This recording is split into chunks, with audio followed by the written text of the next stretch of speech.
Guess what? My record is officially out. If you've been listening to this podcast, you've basically been hearing the emotional backstory of this record in real time. If anything in this podcast hit you, there's probably a song that holds that same feeling. My record's called Attachment Theory, and you can stream it anywhere. Vinyl is available on my website. And yes, there are lyrics you can scream in your car. Go listen and tell me which song resonates with you. Good morning, and I do mean morning. I woke up at 5 a.m. to get this message to the people. I've got my Nespresso latte with vanilla syrup. I would prefer hazelnut, but vanilla was all they had.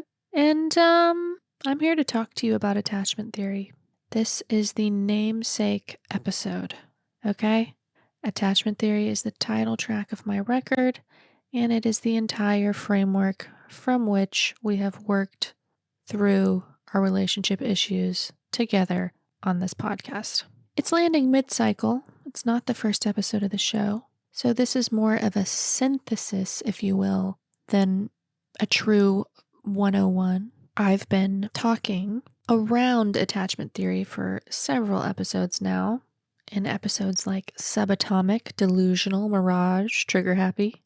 This is the episode where I actually lay it out, since this song is the namesake of the record and the podcast. If you're newer here, this is your foundation. If you've already been with me, this is a little bit of a zoom out, and there's some things in here I haven't talked about yet.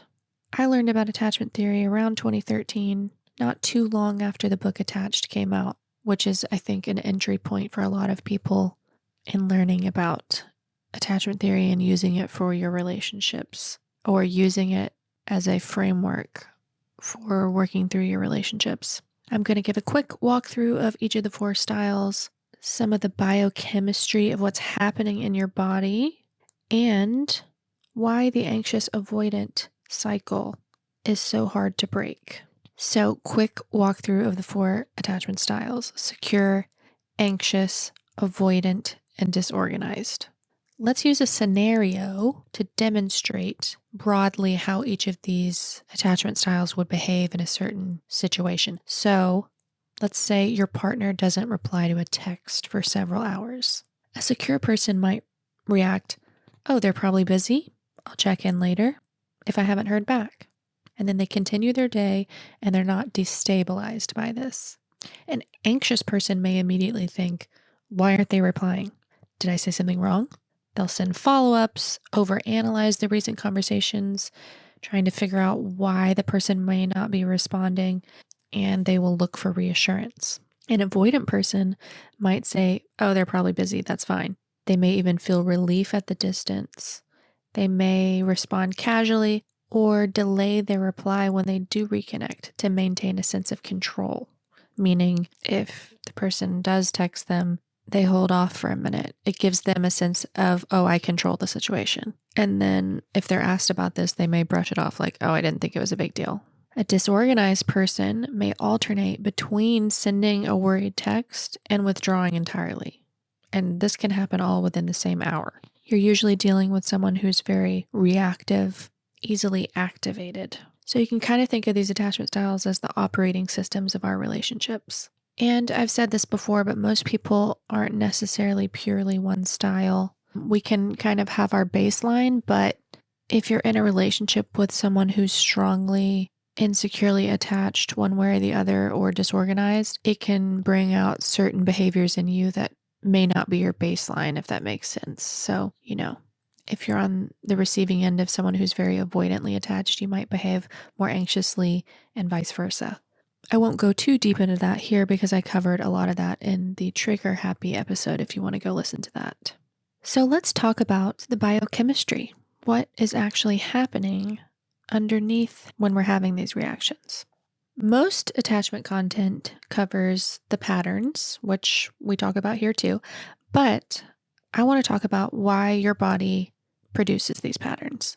Once you understand the biology, the patterns can stop feeling like personal failure and start feeling like your nervous system doing what it learned to do. First, anxious attachment in the body. The amygdala, the brain's fear center, is overactive in anxiously attached people. Connection threats or threats to the connections in their life register as actual danger to them physically. When connection feels threatened, cortisol and adrenaline flood the system. The body has a literal stress response, the same physiology as fight or flight, the same physiology as a tiger might be attacking me. But when an anxiously attached person gets validation or reassurance, there's a strong dopamine release. It feels like a reward and can be almost euphoric, like a really great relief to them. So the cycle is connection feels chemically euphoric, disconnection feels chemically unbearable. So their nervous system is constantly tracking for danger and reward in relationships. And concrete examples of this will be compulsively checking text messages, the relief when you feel them reply, or the spiral when they don't. Your body is doing this, not just your thoughts.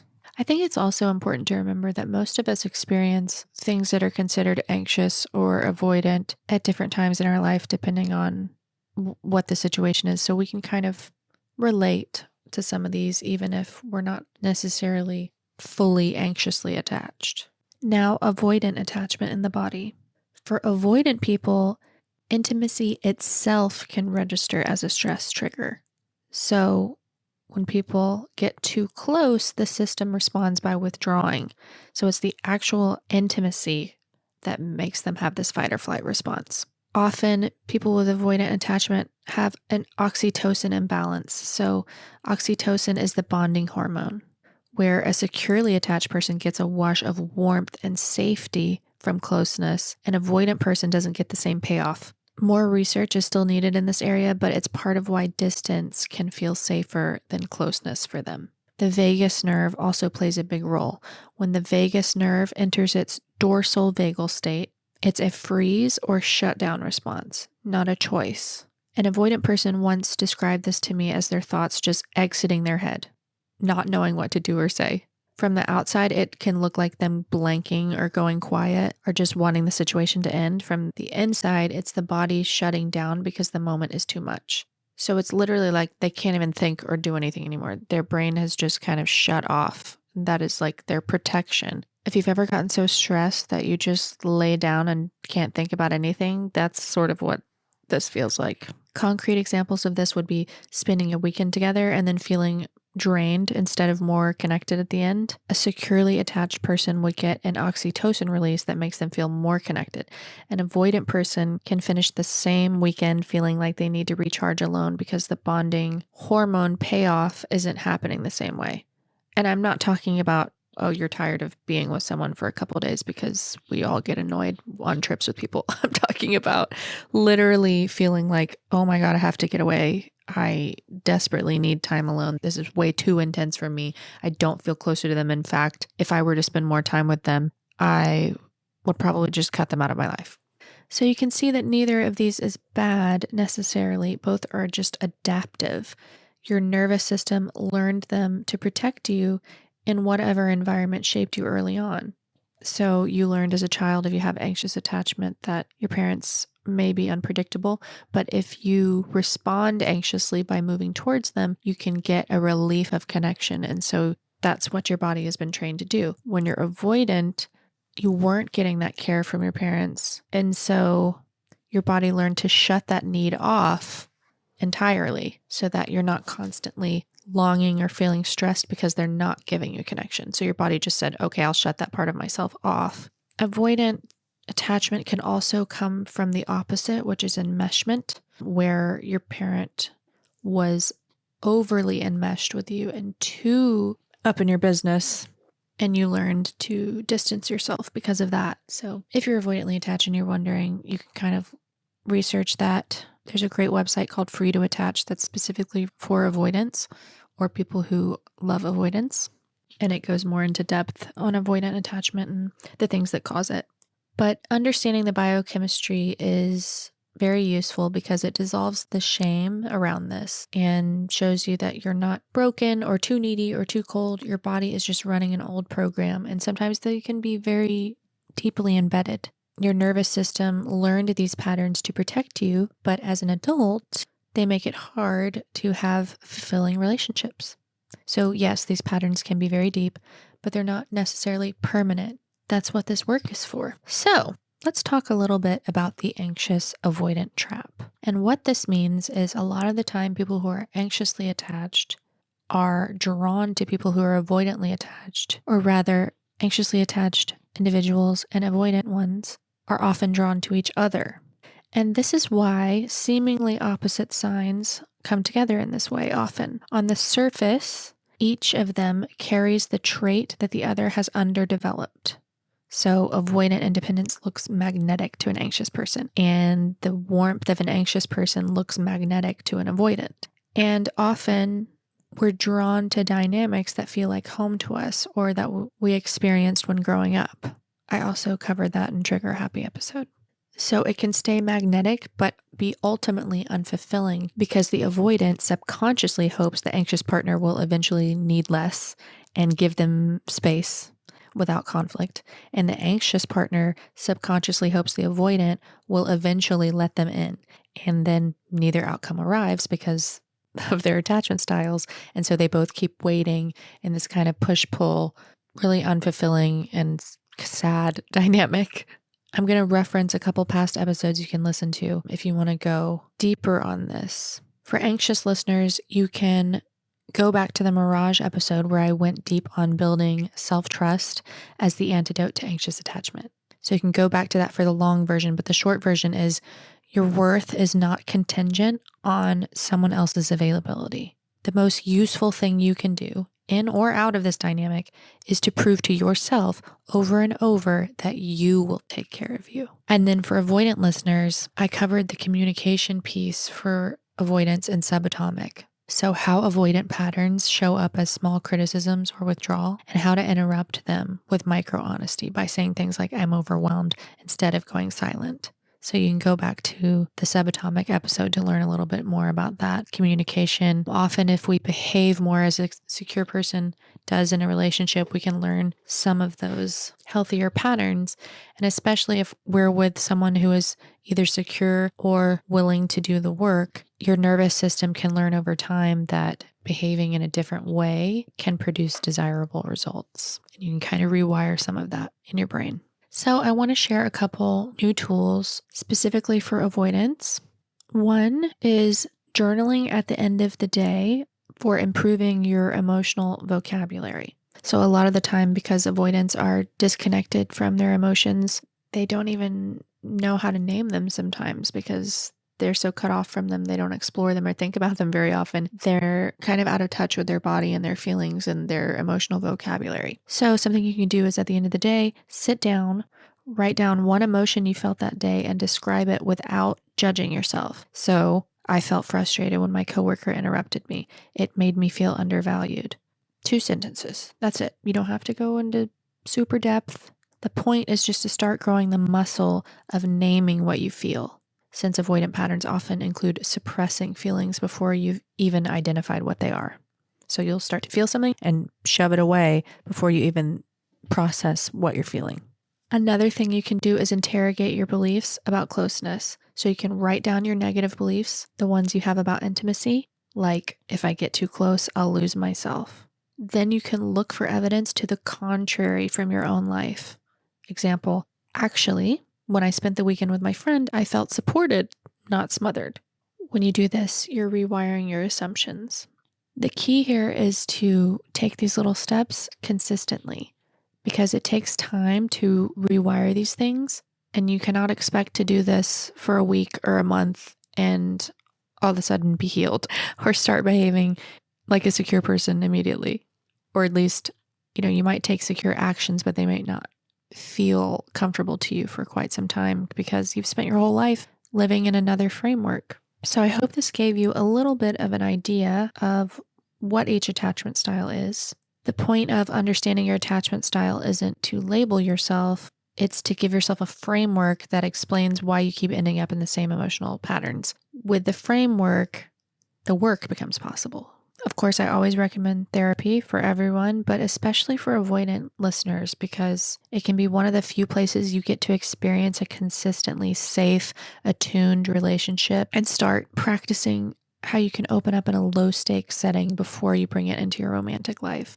I'm going to give you a couple of resources. Some of them I've mentioned, but I just want to synthesize them. Obviously, if you're looking for an intro, the book Attached that I mentioned by Amir Levine and Rachel Heller is a great starting point. There are several YouTube channels that are very helpful. One is Thais Gibson. I feel like she's got the most videos and has the most comprehensive look at attachment styles, and seems to really just have a great understanding of all of them. Adam Lane Smith, I know sometimes it can be easier for men to listen to a male's perspective on this. The therapy world can feel very female heavy, but another girl that's great is Heidi Priebe, and all these people are on YouTube. And then that website, freetoattach.com, is really great if you are avoidant or if you're dealing with someone in your life who you think may be avoidant. There's tons of resources on there specifically for avoidant attachment and those who love them. This is just an overview. There's obviously a lot more you can go into here, but I wanted to give you the quick hits in case you aren't super familiar with attachment theory, and you can kind of hear each style and see which sounds the most like you, Secure attachment is what we're all striving for, and you kind of got a little taste of what that is when I described the different scenarios at the beginning. But a securely attached person can experience anxiety or avoidance or any of these feelings in a relationship, but generally they have a healthy baseline, and connection is a positive thing and not a threatening thing for someone who's securely attached. And that's what we're all looking for. As far as the song, the title track, Attachment Theory, on my record, this is the song that I wrote and then realized my record may be about attachment theory. Before this, I had been writing songs. Most of them were about relationships, and I really just was hyper-focused on this subject. And when I wrote this song, I thought, maybe that's what the album is. Maybe it's okay to have the album only be about this. And that's where the idea for the record and soon after the podcast was born. Hope you love it, and see you next time.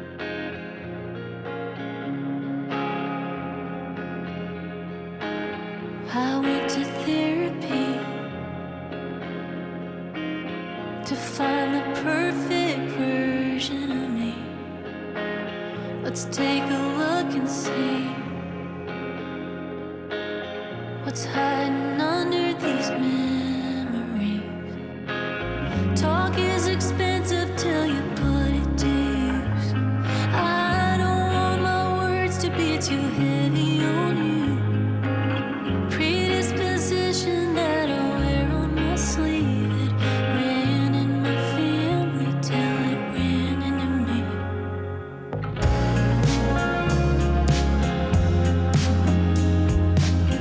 And so you went abroad to get away from all your worst thoughts, chasing a novelty, hoping you'll change subconsciously. Talk is cheap if you keep running away. I know you've got some things that you don't wanna face. They show up when you don't want them to. It ran in your family till it ran into you.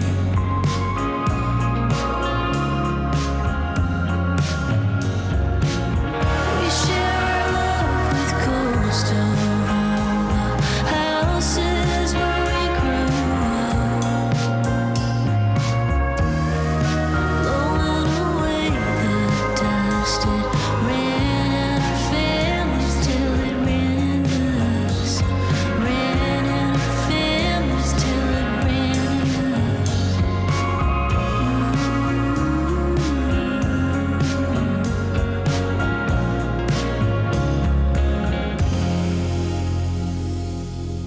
If this episode is resonating with you, I'd love for you to follow the show and share it with someone who might need it. Each episode is inspired by a song from my upcoming record, Attachment Theory. You can find the music wherever you listen, and follow me on socials at Aubrie Sellers. See you next time.